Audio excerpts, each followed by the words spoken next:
what you guys want to get into today? Come Rob's got on, his kick hand it up. off. Woo! All right. All right, Uh, Rob, what All you right, got, man? let me just go ahead and take a nap here while Rob gets all his questions out here. I'm gonna need some answers from you too, potentially, Charles. Yeah, okay, so cool. So first thing, I just wanted to touch a bit on GHO like responses, right? So when a reply comes in, you have the positive versus neutral versus negative. So could you just, I guess, quickly touch on the distinction between those three? All right.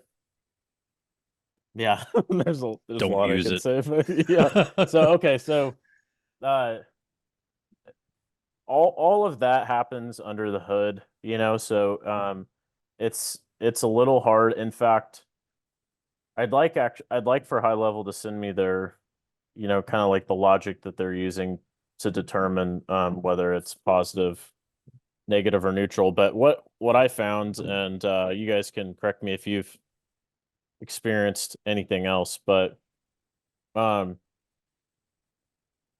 um so what there are so okay. So there are several instances where complicated language can be used where somebody can kind of do like a positive and negative in the same sentence. Um, and that a lot of times will either trigger a false positive or a false negative. Um, and I'm trying to think of an example of a way like a sentence could be phrased, but Yes, and but some not right now. Or yeah, exactly. Something like or like yeah, okay, they might say okay, but then they'll say, not for a few weeks or something like that, like where, there's like a not in there, but there's also an okay in there. And so that being said, I do feel like high level has one of the things I've noticed. There used to be a lot more false positives and false negatives than I feel like there is right now. It seems like they've got more conservative, whatever adjustments they've done to the algorithm, like appear to be more conservative. They didn't used to have the neutral option. It used to just be, positive and negative. And now that I don't know how long the neutral's been available now, for quite a while, I guess. But neutral is kind of like the dumping ground now. Like it seems like if the algorithm's like not sure at all which one it belongs to, it's going to dump it in the neutral, which is good. I would rather it do that than trigger a false positive or a false negative. But a lot of times, what we do is, uh, and you can see, in fact, you probably have it, I think, Rob. You have the new small business, don't you? Mhm. So, there in B004, there's a breakdown where we're like we're incorporating the intent checker, but we've added additional logic in there to like manually check for a lot of the key phrases that could trigger, negatives, or positives. And so that's kind of what I've been doing for a little while now, especially with the neutral ground. So if something gets dumped in the neutral, then I'll like manually redisposition it myself from there.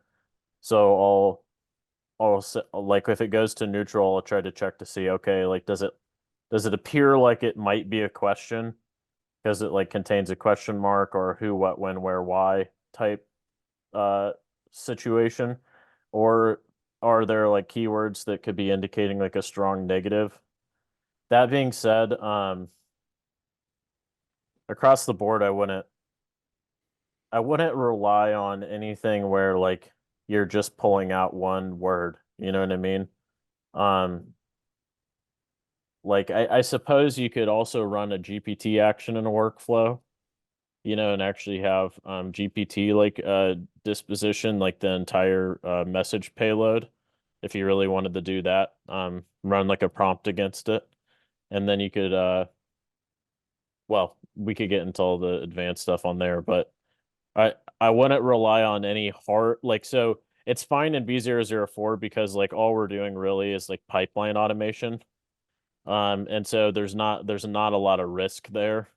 You know what I mean? But like I tend to like be nervous to put any like automated responses and stuff like that in there based on like the intent check because it's just not entirely reliable. Yeah. I I'm see. the same way. I try to stay. I definitely don't use it in any conversation based interactions. It's just it's not using AI. It's using simple logic, and the problem is you don't know what logic it's actually using, and you run double standards, and you don't know what side of the equation it's going to come out on. I see. Yeah, and I know I did notice that it is used in the database reactivation workflow. In terms of another use case, I don't know, could you guys think of one, I guess? I mean, I guess it could Well, be really there's a lot of anything. people that try to set up like automations on the back of it, like somebody responds negatively, you send one message, somebody responds positively, you send another message, which is like what, Charles and I are kind of saying to not do. Right. But I mean, uh I think that, I don't know about you guys, but like I'm fine with like internal notifications and like pipeline movements and stuff. Like if high level thinks something might have been a negative, I'm all right like sending myself a text message that's like, hey, it looks like this person might be pissed off. And I'll go manually check it myself. And if it's wrong, it's wrong. There's not really any risk to that.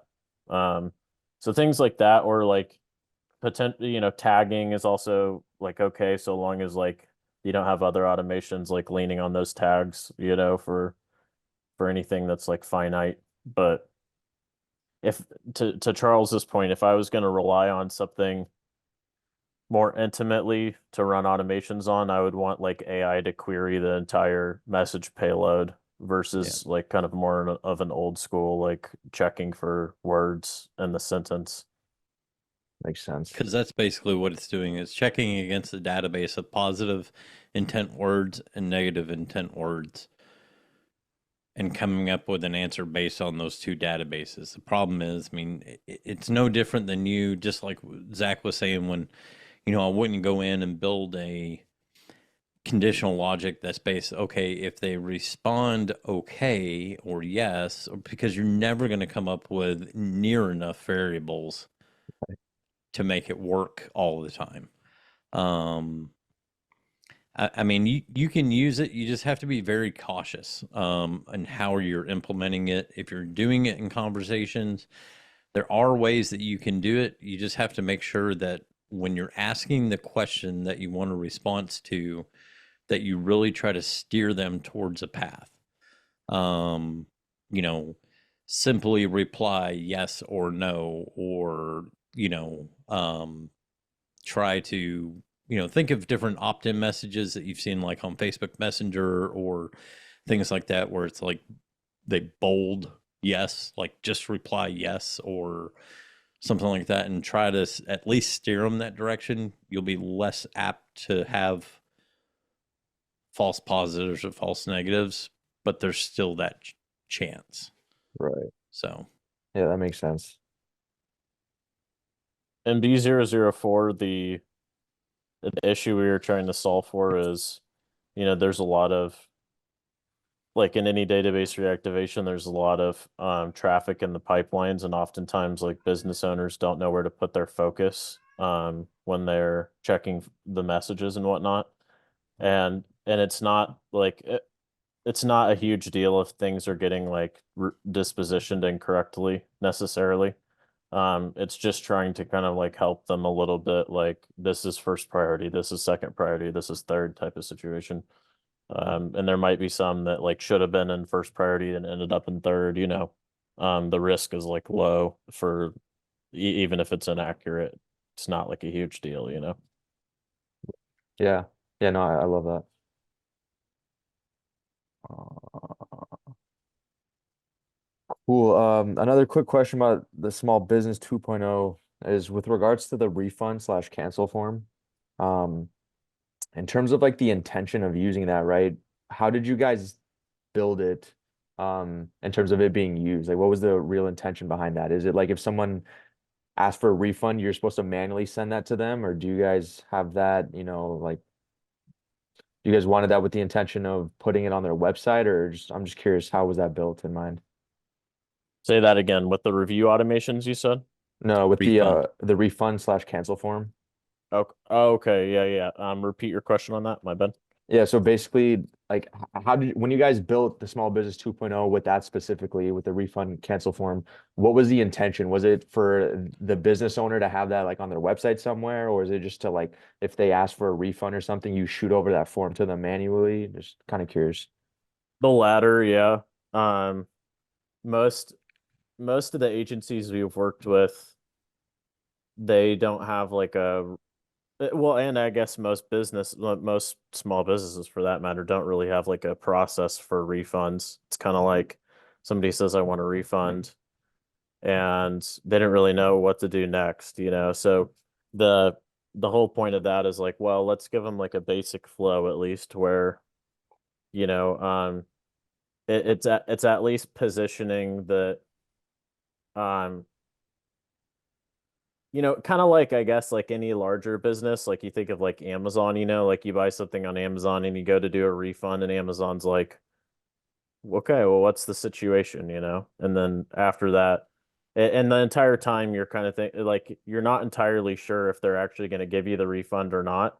But the entire thing is, set up in a way where it's not making you feel like, oh yeah, they're definitely not going to give me the refund. It's like, um, you just have to explain yourself a little bit, like why you want the refund and all that. And they're probably going to give it to you, but um, just a little bit of friction there, so that way it's not just like anybody can take advantage of your system and request like a refund for anything. So kind of giving the business owner like that same type of tool to like collect information from somebody on why they want a refund, first of all, and let them know if there's more information needed. And then, you know, um, a lot of times as well, depending on who you're using for your processor and whatnot, but it's like if you do give somebody a refund, you'll get like an email from your bank or something that like money was deposited in your account, but there's no like communication from the business other than like the person handling it saying, yeah, I'll go ahead and give you a refund. So that formalizes it a little bit, with like just some communication around, hey, we did approve it or did not approve it, that type of thing. Got it. Okay, cool.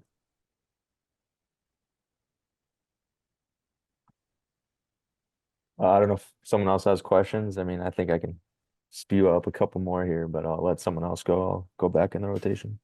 I got a goodie for you guys too. I'm looking for it right now. Trying to Michael Pacito put together. Oh yeah, here it is. Um, Did I hear Goody? yeah, you did. Yeah, anybody that has the new small business, I'll send it to you in the chat. Michael I was in the redid kitchen the grabbing something to eat. Redid the Michael. holidays, right? He did do that, but this is Yeah. he redid the connection diagram for how the Oh, yeah. modules connect Yeah. together. If you guys haven't seen it already, I think it's already in the course, so like you might have Mhm. noticed it in the course, but just in case you didn't. This looks good. Oh, nice. This looks good. Sweet. When's the Uh-oh. course going to be finished For what? for Small Business 2.0? We're always redoing the course, man. I don't know. It probably will never be finished. Wait, All right. I thought it was finished. What do you mean? Like, Well, what do you mean? it's not. finished. It was, and then it wasn't. And Yeah, like one of the things, like, I don't know. We're experimenting with the small business because as you guys know, like for SaaS agency, we haven't had a course, and that's been interesting, not having a course on that. But on the small business, the old one, we had a course, and oh man, the amount of support tickets we got on people saying, "Oh, this is outdated," or this or that or whatever. Because we basically, I mean, we made like a couple modifications to the course, but we pretty much never changed it for the most part. The new small business, like we've been, every 2 weeks, really, we've been making some kind of change to the course, like micro changes to the course. And we probably will continue to, like, Michael added this diagram. We just talked today about how like already like some of the videos are out of sync with like some of the updates we've made. We're gonna have to redo a lot of the videos. So I mean, we'd love to not make any more changes to it if possible. But like I don't know, like high level keeps changing things also. So I don't know, like we'll probably still be on a track of like updating it here for a little while, I would imagine. We're also just trying to continue to think about how to make it more simple, like we want to give people all the information, but also make it more simple and more easy to digest. So like uh we have the Airtable embeds in there right now with like the action steps and stuff like that. We've been thinking about like, do we want to continue to do that or like have some kind of master checklist instead? Do we, I don't know. So just trying to keep making it better. But I mean, hopefully that's not annoying and is helpful to people, rather than just them being like, oh my God, it's always changing, I just want an updated version of the actual OG small business. I just want to install it and it work. I don't want 5 hours of setup. Yeah. I know you've said that before. I'm still like unclear on what you mean by that, but I The want to small be business, clear. well, the small business original, everything worked right out of the box as long as the custom. So as long as you went through the onboarding form and you filled out all the custom values, the only thing that did not work right out of the box was the nurture sequences. Those were draft. Everything else was published, ready to rock and roll. The new Is one, it the is that oh is my that the God. crux is the publishing? Do we It's just the need to publish? publishing and all this other, like, to me, the Well, whole what modules tag specifically? operator concept to me is just like, oh my God, why is this so complicated? Um, But no actions are required on that. Like that's already set up and ready to go. yeah, Like, are but you some of the stuff. So I saw someone posted something the other day, and I was like, oh my God, I would have never thought that wouldn't fire off of that. Like, I think it was the reputation doesn't fire off an invoice paid. And I was like, why? I think it does. Let me check. It was something in the group. One of the Extendly team members responded to the comment in the Extendly group. I can't remember exactly what it was, but I remember thinking, I'm like, well, it wasn't that way in the OG.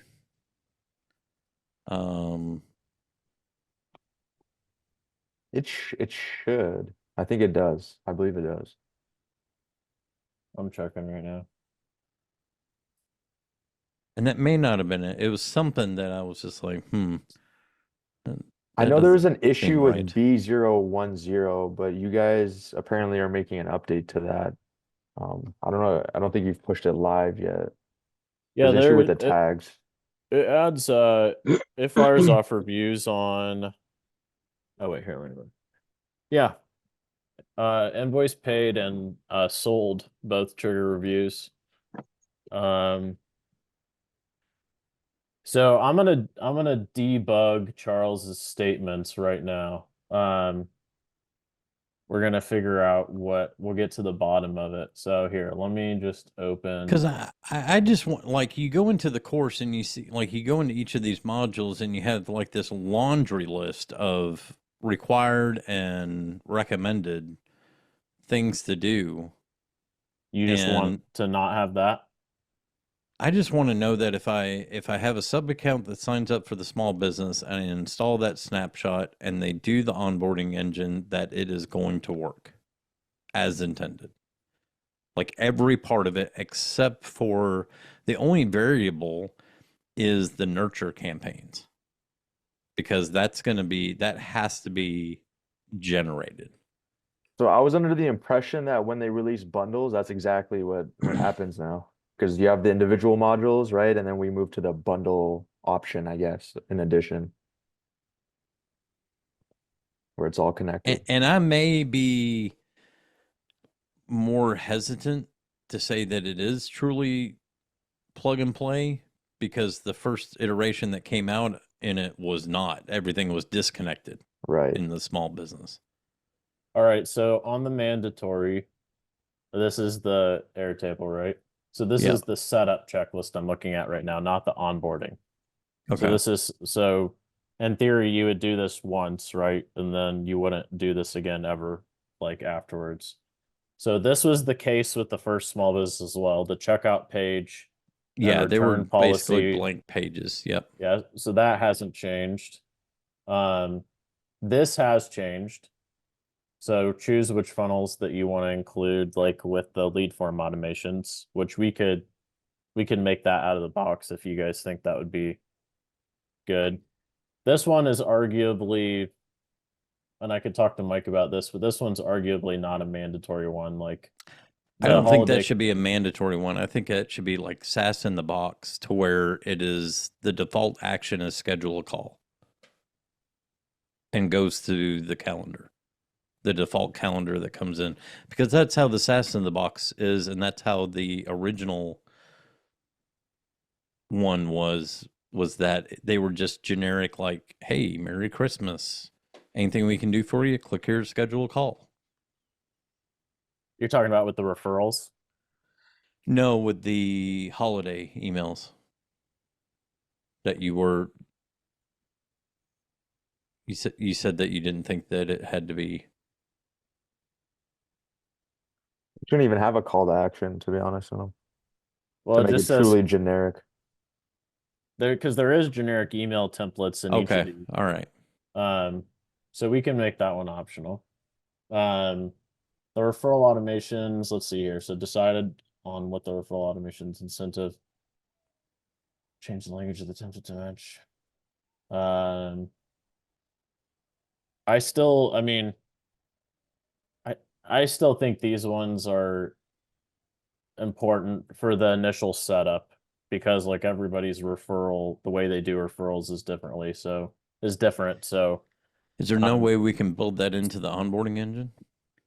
well, we're still on the setup checklist. So this is just like, getting your snapshot ready. Like this would be what you do, Charles, before you actually load it into another account. Well, see, So that's what I'm there's saying. I don't want to do that. okay.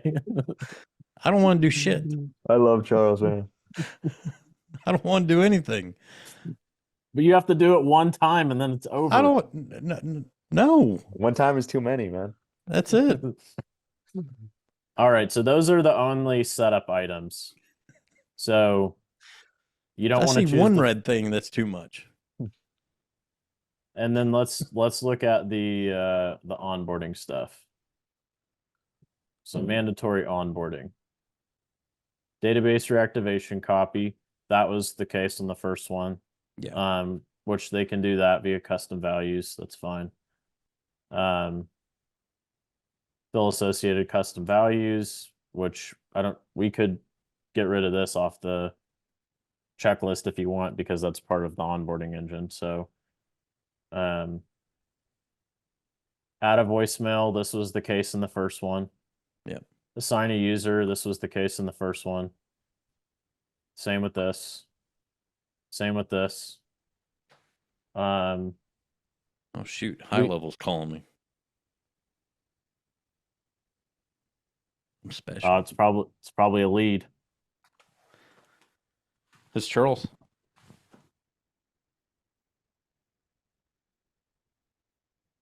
Do we have access Alrighty. to this Airtable, or is this like your guys' internal thing? No, this is embedded in the course. Oh, it is? Okay, I need to Mhm. definitely check this out just to have in my documents. So this is we added an assign action and the referral automation, so that's new. But you had to customize the link tree as well before. So I don't know what Charles is talking about. All the Yeah, no, onboarding stuff is the same. once you guys released the bundle where you actually connected everything, that essentially solved that problem. So it depends on what route you want to go, right? It depends if you want to do the individual modules or if you do the full thing connected, then um it's all And I connected out mean, of the box. so we're highlighting the setup stuff that, needs to be done, which we didn't used to do before. Like people now, one of the things we've talked about doing now, there's only a few items here, obviously, but we've talked about just bringing these into a one-on-one onboarding call and just doing these with people on the onboarding call. It only take like 15 minutes and then it would be Yes. done. So, I mean, Yes. but either way, like these onboarding items will have to be done like every single time, no matter how you slice it up.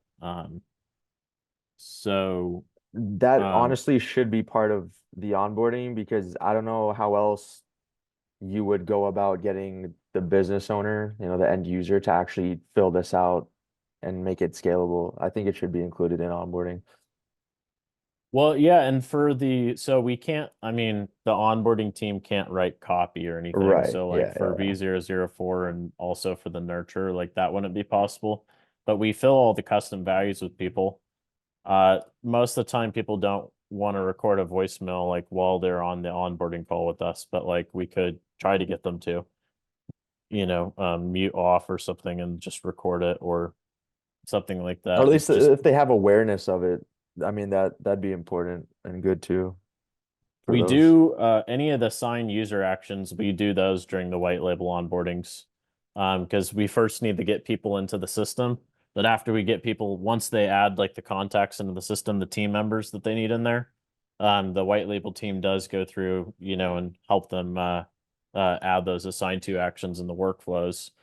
Really? Which, once you have the right users in the system, you can add all the assigned user actions like in 3 minutes or 2 minutes. Adding the users to the system is typically what takes longer than, getting into the workflows and doing that. So let's see, where was it? I don't know, 10% of people even use the link tree, but a lot of times when they do, if there's someone that's using Linktree, they know exactly what they want in the Linktree, but people that aren't using the Linktree have no idea what they would want in the Linktree. So we don't normally go through the Linktree stuff with people in the onboardings. Like if they it's kind of one of those, like if they want to use the Linktree, then they'll discover it on their own type of things. But anyway, um Can you actually send me this? Like, is it just a universal link or? it's in the course. I'll show you.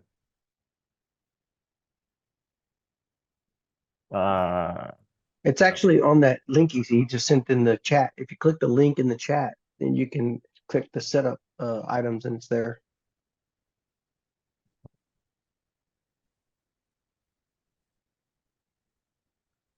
To the viewer diagrams link, that link? it's right Yeah, the here. link that he just put in the chat It's setup in the very top. checklist and onboarding checklist in the course. Setup and Yeah. onboarding. Setup is right here. And then if you scroll down, it's embedded right here. Oh, okay, gotcha, And if you gotcha. want to open it in a full screen, you can click the view larger version right down here. It will pop it out for you. Okay, So perfect. I'll show you guys a hack too, which this is pretty cool. So like if you do have, well, let me open it up in this view so it's a little easier for you to see. So like let's say you are onboarding and you have a smaller version of the small business, like you've carved out only a few of the modules. So like if you go down here and you bust it open in a larger view, if you go up here and you filter, you could do add condition where modules has any of, and then you could like, let's say you're like, well, in this build, I only have B005 and, B011. So it's going to then only show you the items for those modules. Nice. But like by default, it'll show you, the entire stack. But for the entire small business, there's only 1, 2, 3, 4, 5 mandatory ones. The copy for the checkouts and return policy, which funnels for the lead magnets, the goal for the referral automations, and then the offer workflow for the referral automations, and then that's it. Those are the only onboarding, like required onboarding steps. So I would argue that, if you have the assets, those things could be done in, a couple minutes, 10 minutes or under. In terms of assigning users to a workflow, like what would be the implications of just eliminating that? So you're not essentially not assigning any users to a workflow.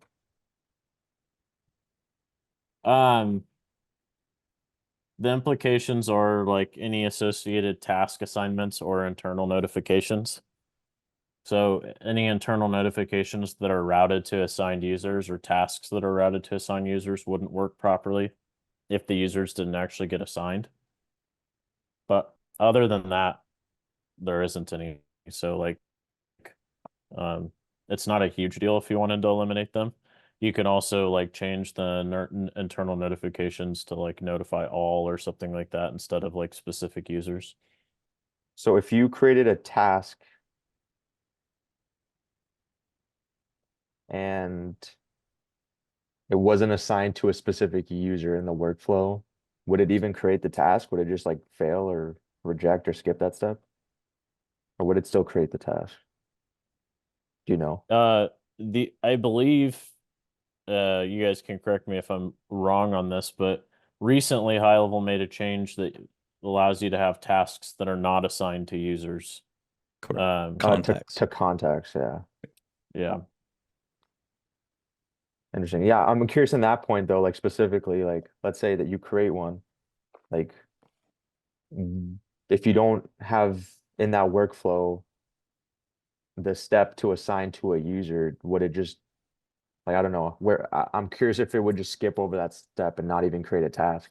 I gotta test that because I'm not sure. I don't know either. Say that again.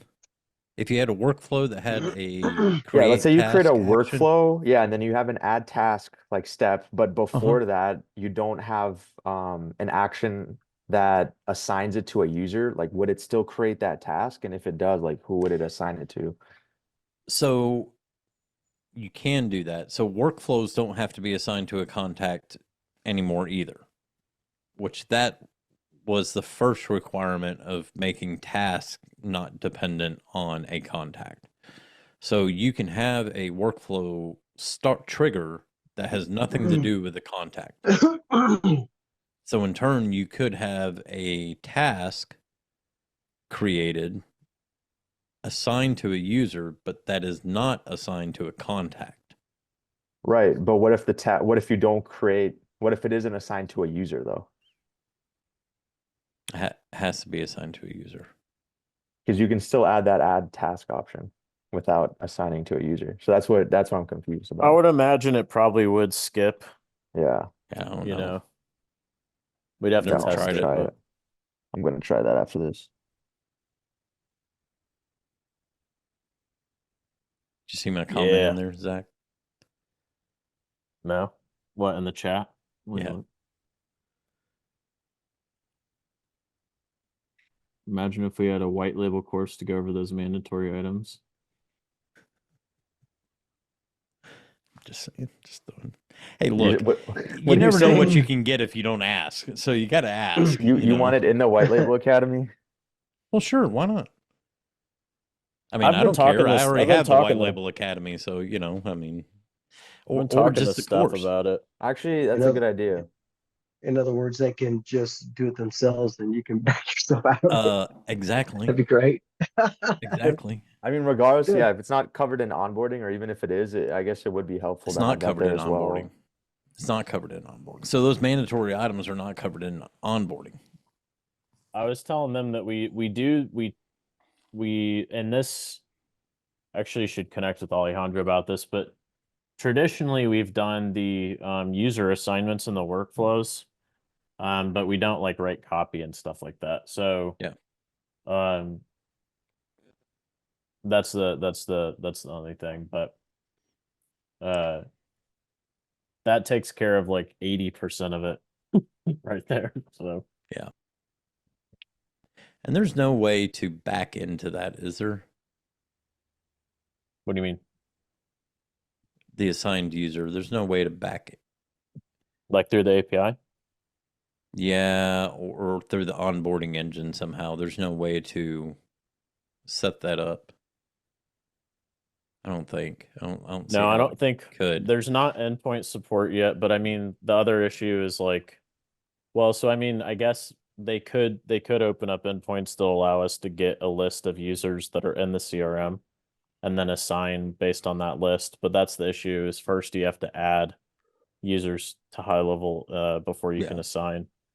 I know on some, I've had some users like on the old, because he had the same problem in the old one. They just created a workflow where if a contact was created, it assigned, especially for solopreneurs, it just assigned them to the contact, and that way it didn't matter what the hell was in the workflow, because they were already assigned to the contact. Yep. That makes sense. Rather than go into the 100 different workflows and update the assigned to, you know. Good luck. Ernie and Paul, do you by the way, Ernie, nice to meet you. I don't know if I met you yet before. You guys You've have any met him. questions? He just looks totally different for some reason. I don't know what the heck changed. But, oh, I have met you before? You've met Oh, him shit. several times. No way. Yeah, you then oh yeah, he's got that icon. I Yeah, recognize the yeah. icon. Okay. Yeah, how do you look different? Did you get a new haircut or something like that? He's not in his car. Aha. All right. Cool. Or wearing a baseball cap. Is that it?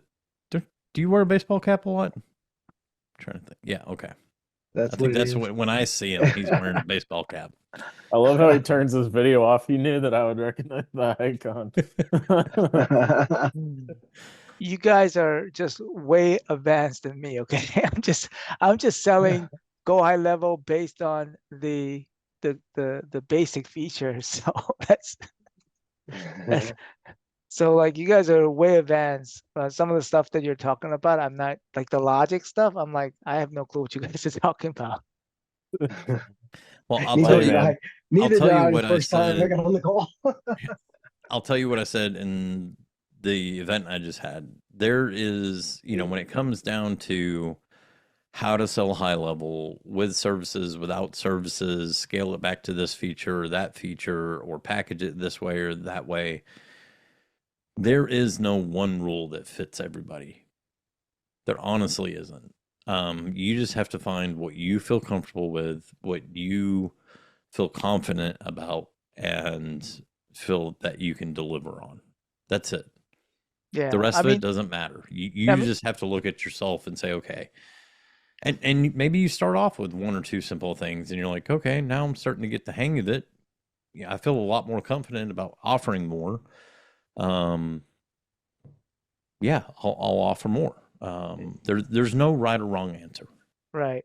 I mean, for me, I just, just talking to so many small business owners, just basic stuff like email, setting up their emails and setting up their, text message, the ability to text message. Those are just simple things that I'm setting up for them. And setting up a simple website, that's pretty much what I'm doing. And so, and they're willing to pay me for those simple services. That's great, man. Good. Yeah. That's good. Nothing wrong with that. That's really good. Mm-hmm. Yeah, the one cool thing about this community that I've experienced over these past few months of being immersed in it is everyone truly has everyone packages up high level in such unique ways, and they're all in their own different ways. So there's no right or wrong answer. It's been really cool to just see how, everyone adds their own flavor or their own perspective and their own touch on it. It's really fascinating. Yeah. I know. I can't wait till level up again. Oh, that It's was gonna be so fun. fun. I'm definitely Charles, having to go this You have to year. go. You guys got to Charles, you get have the to go early too. bird tickets right now. I got mine I'm already. going. I'm Nice. going.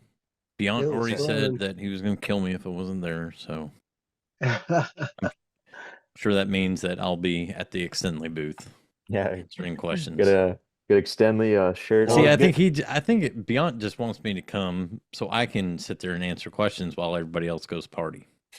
'Cause I'm not the party guy, so Oh, they don't believe me. You don't have to go party. no. Beyond brings the party to the booth. He has a full bar set up. He has alcohol. He's like giving everyone drinks. It's funny. That's hilarious. That's true. That's I like to party, and that event was too much for me. I was tapped out like the end of day 1 or beginning of day 2. Are you I serious? was like, yeah. I don't know about that. You should have seen him on the dance floor. Okay, that's true. I get all my rage out on the dance floor, okay? That was awesome. So what are you guys working on? Like what's we're in February now. Like what's everybody's plans for this year? Like let's go deep a little bit. I mean, we only have 10 minutes left, but let's start the process. Well, so I did have a couple things. So I need an ETA on 3 things. Onboarding form for SMB 1.0. Even if I don't go back to it, this is mostly for like all the sub accounts that I have out there that are on that snapshot. I can't put them over to extended 2.0. And I'd really like to get them into get everybody out of the old extended dash and not have to look at that thing again. The release of Quick Start 2.0.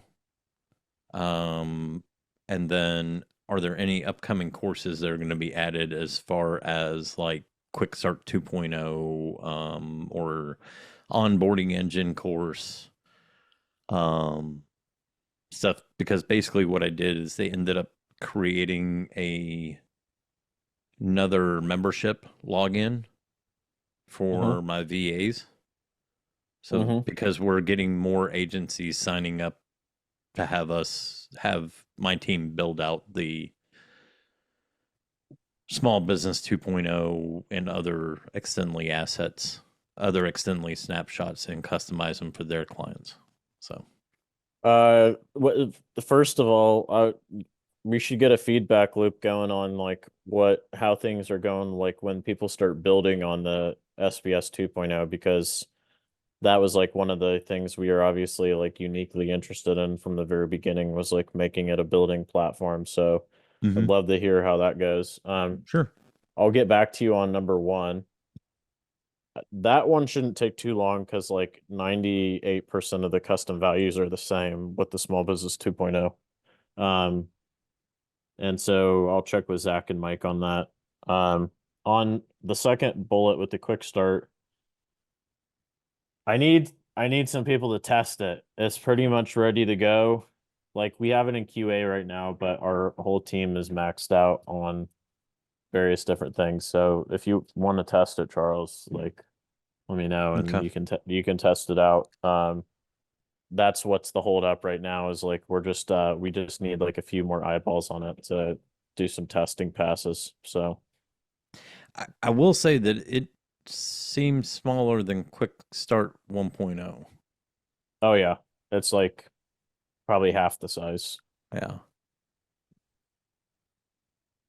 So I would be curious after you test it for your feedback on that too, whether you think that's like a good thing or a bad thing. Because we're trying to I make don't it like pretty it. lean. You I don't don't like it? I don't like that it doesn't have the calendar already built into it. That's one thing that hit me right off the rip. That why is there not already a calendar landing page in there? Like to me, that is a quick start item. Like you have to have a calendar. Yep. Anything else I mean, that is missing?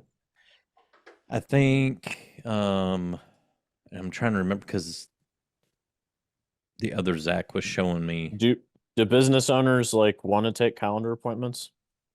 As like a well, and specifically Are you talking about because okay, so the quick start is divided into two builds, like agency build and client build, which is a little different about this one. Right. I'm talking Um, about the client build. You want the calendar in the client build or the agency build? In Client the build. client. Got it. Okay. I mean, I think it should be at both, but I don't know why a SaaS agency wouldn't want an appointment calendar. But I think an end business user should have that without having to build it. And so calendar can definitely, so right now the quick start 1.0 has 3 user calendars. I don't think that's necessary. I think it can just be one calendar. One calendar funnel, one checkout page funnel, which is just a 2-stepper. I don't know. I think I thought the quick start 1.0 was pretty scaled back compared to I mean, maybe do away with the reviews and referrals. I could see that missing from the client side because that could all be handled by the system itself. It doesn't have to be a funnel or workflow. It could be handled by built-in tools. Because you have the automated automated review requests, and you have the AI reply. But definitely the calendar. I think that's a must-have. Yeah, the answer is your questions. I don't have any client that doesn't want to show up to a booked calendar of appointments. When they show up in the morning, they see they have a 2 o'clock and a 3 o'clock consulting appointment.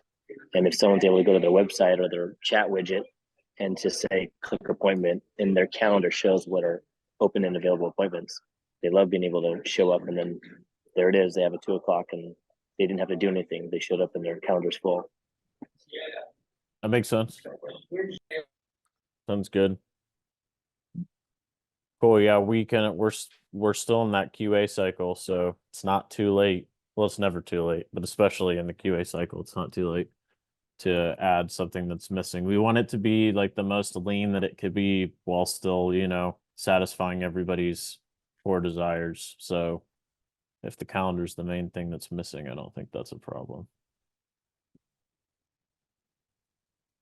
I've got one more thing on onboarding, the onboarding form. So with the small business 2.0, that basic onboarding form, essentially it has some custom values that need to be filled out, right? But you did kind of mention that in onboarding, white label onboarding, they do go through, I guess, the remainder of the custom values. Is that right? The white label onboarding is going to do all the custom values. The ones that are so there are some custom values in the system that are just that the system uses basically. But all the custom values that are linked to functionality, copy, all that kind of stuff, like the white label onboarding team takes care of doing all of that with the person that they're onboarding. So technically speaking, the client that's being onboarded doesn't, at least right now, doesn't actually see the onboarding forms as part of onboarding engine. The white label team is still using like their process with the onboarding snapshot and all that kind of stuff to do that. So Right. So those I want to that close form, that gap, but because there's still a gap there. But yeah. So that onboarding form is their own thing, right? Those like 5 steps, right, that they go through. And then That's the right. actual other form, what is that form called? Like what would you call that form? What you talking about the Like, onboarding engine form? okay, that's what it is. So the onboarding engine form, yeah. So they The on- never see that then, is what you're saying. Depends on Correct. how I you mean, set your agency up. yeah, unless you like put it in a custom menu link for everybody to Right. see, but most of the time, well, at least what we've been telling people is if you're using the white label onboarding product, then like you don't need to use the onboarding engine. Onboarding engine is like intended for people that are self-onboarding or doing it with their own team. Got it. Because the white label onboarding team, they go through custom values. Okay. Mm-hmm. That makes I sense. put it That in a clears it custom up. menu link because I would rather them go through the forms than 100%. go into the custom values themselves. Right. Yeah, no, I agree with that. That's why I put it there. Because that's even like a mess for me to like go through and yeah, just And phase through all of I them. have had some onboarding calls that didn't get done. And if the link wasn't there, the end user wouldn't have been able to do it. Interesting. So Okay. Yeah, I'm probably gonna have a little meeting with Alejandro then to just make sure that that does get addressed. part of it is coming off of, you may not have as big of an issue as I did because I was already had done a lot of onboardings under extended dash version 1. And then so I had a snapshot on version 1, I had a snapshot on version 2. And so it's like, okay, where's this onboarding form? So there was some confusion during this whole upgrade process in that regard. Yeah, I see. Yeah, by the way, So- Marlo mentioned something today in that other call with being able to lock custom fields and values. I would actually love that, by the way. I got a question for you real quick, Charles. So if we did a white label course for the small business, I mean, we could make the course like I guess you could call it like a lot simpler, right? Because people, I mean, in theory, because people aren't going to be like customizing it or anything like that. They don't even really need to understand all the nuances. Like they just need to get Right. up and running. And so would it be good to set that course up in such a way that we assume that people are using the white label onboarding product, in your opinion, or that onboarding engine's being used, or both? Does that make sense? I think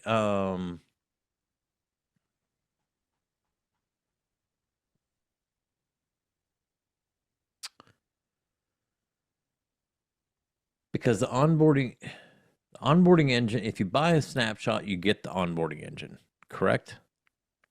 Or no? Okay. So you can personally, talking to you as if you were beyond, I would have it as a downsell offer. Or included with white label onboarding. So if you don't want to do white label onboarding, here's a downsell offer for a white label course to help with that onboarding. So you have the onboarding engine, then here's a course to kind of wrap up everything else. If you do the white label onboarding, here's your complimentary course to bridge that gap. And what would be the, like, so assuming that somebody goes through white label onboarding, Of course, it'd they be get a all their one-time custom values pay, filled out but- and all that, what type of learning do you want, like, in that for your I think it needs clients? to address the mandatory items. And how many optional items are there? There's a lot in there. Yeah, there's several optional items, but like I've been catching the drift that, I mean, those have always existed. Yeah. But like we haven't ever brought those to light for people, unless they come in through the support channels. So like up until now. So like, Yeah. is it too much to show that to people? Like would like, I just don't know, like I'm lost on like where we should target. I think it would be in 2 stages. I think there would be the,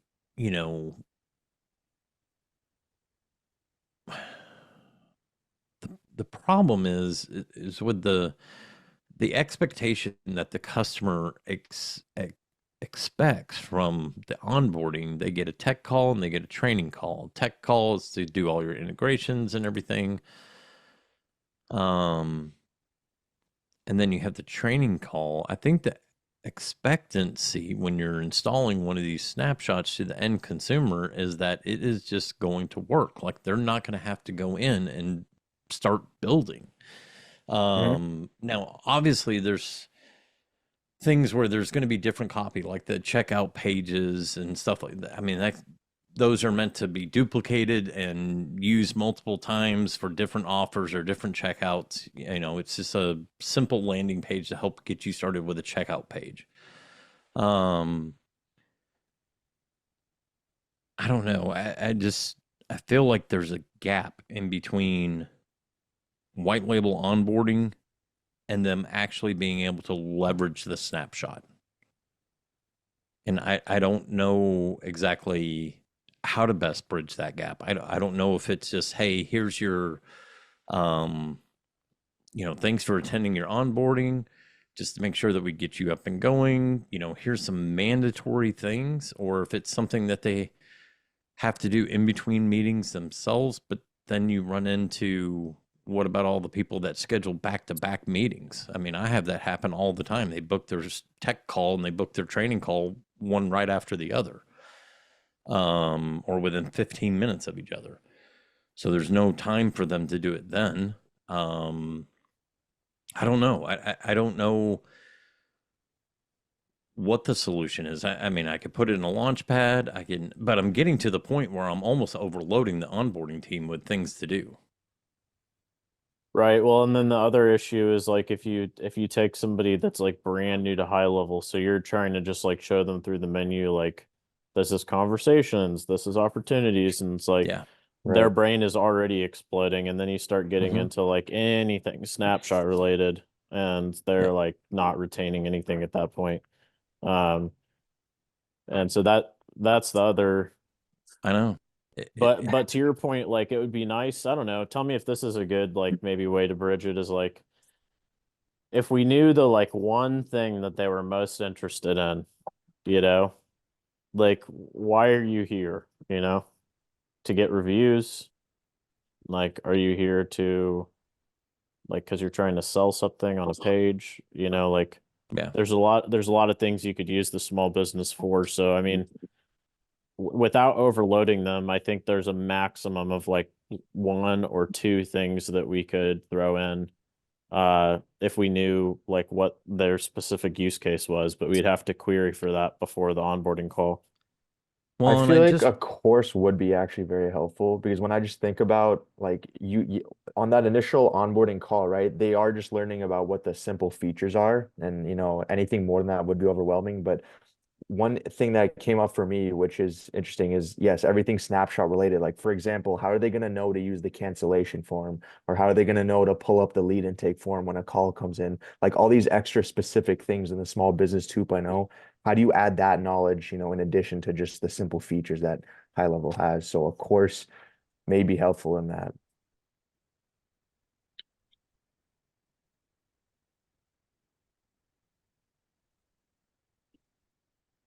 Yeah, it's almost like a it's a lot. I mean, I'm not going to downplay it. It's a big project. I mean, I get that. I don't know. It's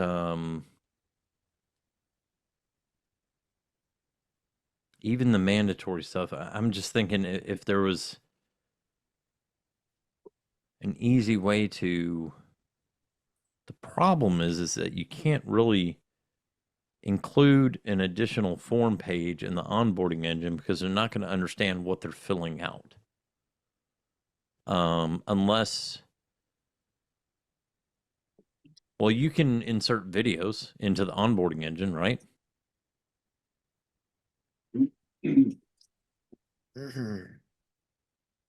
Actually, can you? I don't know. I don't remember, but I mean, with white label onboarding, since we're still using the surveys and all that, I mean, we could ask for anything we want, like on the white label onboarding side, and then if we wanted to do that with onboarding engine, I mean, anything's possible. Well, It's more or less I just think if nailing you could down put it the into the flow. onboarding engine, if you could put it into the onboarding engine, if you could have it as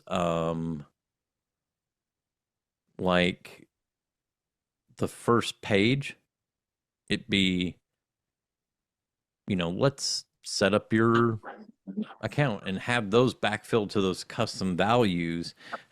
So the first page, or the first section, is just what the end user has to do. So there's a video explainer. Hey, this is going to be for, do you want to create a checkout form right now, or would you like to wait? If you'd like to wait, that's okay. Just come back here anytime and you can customize your checkout form, or click, skip to go to the next page. And then you go to, whatever that next mandatory item is. And you just do it that way. That way they're getting an explanation of what they're actually filling out, so they can understand the use case in their head before they fill in the box. But then the onboarding team can still reference that.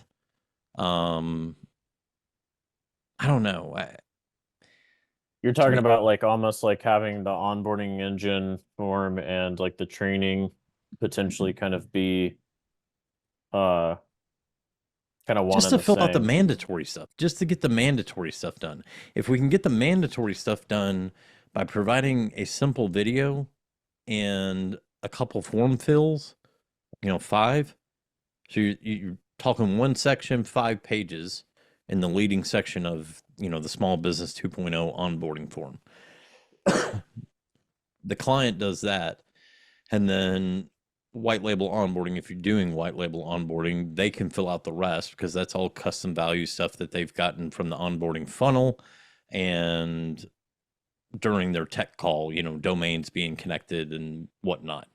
They can do that part. That's their in-between tech and training. That's what they're supposed to be doing, is that. And then if you wanted to, and then I think an overview course of like, hey, we want to show you what's in workflows as far as your pre-built system. And so I would break it into the modules: sales, reputation management, admin. Do the 4 core modules, take those, package those together, and then add in the additional ones for the small business, and have that as a course. I do think it's 2 separate things. Okay. From a straight SaaS play, I think it's 2 Yeah. different things. All right. The thing I worry about is I don't want it to end up where it's like this super, and don't get me wrong, we use the White Label Academy, but it is not educational. It's not. What do you mean? It is, hey, here's a feature. Here's a cool thing that you can do. Here's the benefit. See you later, bye. Are you talking about the White Label Academy? Well, so there's the, I don't know what they're real calling training. it, but it doesn't show you how to actually use it and implement it. There's no real training. Are you talking about the blog? No, I'm talking about the White Label Academy. Okay, because you know about the white label like feature release blog that they're doing, Yeah. right? Uh-huh. That's more okay. informational than the actual White Label Academy. Gotcha. Okay. It was something I've told Stephanie a million times. That's why I ended up having to sign up for SaaS Pro U, because no true training was coming to the White Label Academy. It was just feature and benefits, which is good. I mean, that's useful, but it only gets you started. It doesn't take you down the actual path of using it. Well, at what point do you go to support, right? And actually get help from the support team? Yeah, but at the same time, support is not going to sit there and do it for them. And they're going to refer to a help doc, which help docs are great, but sometimes people need a better understanding. And that's where courses come in. It's kind of like, so you have a book, and then you have a one sheet. White Label Academy is one sheet. It has its place, and they are adding more to it. And I like the onboarding part that they put in there. But when it gets into actual like training on how to use something and how it functions, I don't see it.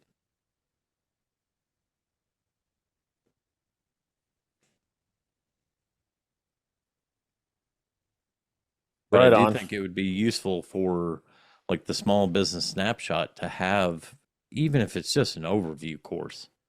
Like, hey, here's the workflows that are in here so you understand what is in here in case you haven't looked yet. And Mhm. you just take it from a folder, like, because you have to look at it this way. If an end user goes in, so let's look at this.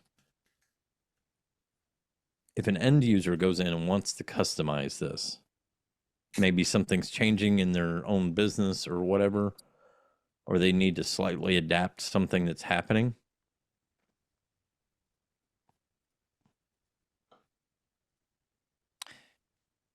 Do you think an end user is going to understand what the heck tag routing is? No, not in a million years. Yeah, it's interesting because like for Do you think clients they're that going I'll to understand onboard, what they're not any gonna of this have means? access to work those workflows. They'll be locked. Of like for my solution at least. So, Yeah. but yeah, for someone like if you do have those workflows enabled, yeah, it could be pretty Yeah. hefty. Yep. Charles, I like mean, they're not going to know what all you've this is. you've bought you said you've got Sean Faber's snapshots, right? Yeah. Is that more of the type of solution that you're looking for? Oh God, those are stupid simple. I mean, they're kind of Exactly. crap, but you know, they are stupid simple. Which and that's part of the reason why I need like some kind of training or course on the onboarding engine, because I've got so many forms to build out, it's ridiculous. Because So I do have to build you out an onboarding form for every single one of his snapshots, because the dingle nuts didn't use any of the same custom values across any of the snapshots. They're all named different. Shit. Yeah. So, which is fine. I have the team to do it, but I need to be able to say, hey, here's a course, learn how to use this damn thing. Now go build all these forms. And then I'll go back to him and say, hey, I'll sell you all these forms for Extendly's onboarding engine for this money. I've already done all the work. all right. Well, I'll do do you have something else, Rob, before we jump off? No, I don't. Okay. All right. Well, I appreciate the feedback, guys. Helps make things better. Want to learn Go High Level in a structured format? Check out the GHLacademy.com by Extendly. We guarantee to save you 6 months of wasted subscription costs for High Level. Just visit the GHLacademy.com.